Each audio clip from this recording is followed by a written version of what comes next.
सेबीने लोकमंगल उद्योग समूहाला दिलेल्या दणक्यानंतर अखेर पणन मंत्री सुभाष देशमुख यांनी आपली बाजू मांडली आहे। भाग भांडवल गोळा करण्याच्या कामामध्ये अनियमितता झाली असली तरीही ती एक तांत्रिक चूक असल्याचं म्हणत याला भ्रष्टाचार म्हणता येणार नाही असं देशमुख यांनी स्पष्ट केलंय।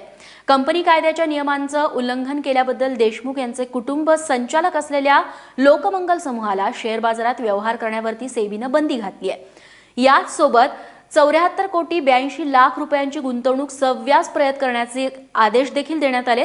लोकमंगल समूहाचा घोटाळा हा सहारा घोटाळ्यासारखा असल्याचं म्हणत सेबीने देशमुखांना चांगलाच दणका दिलाय।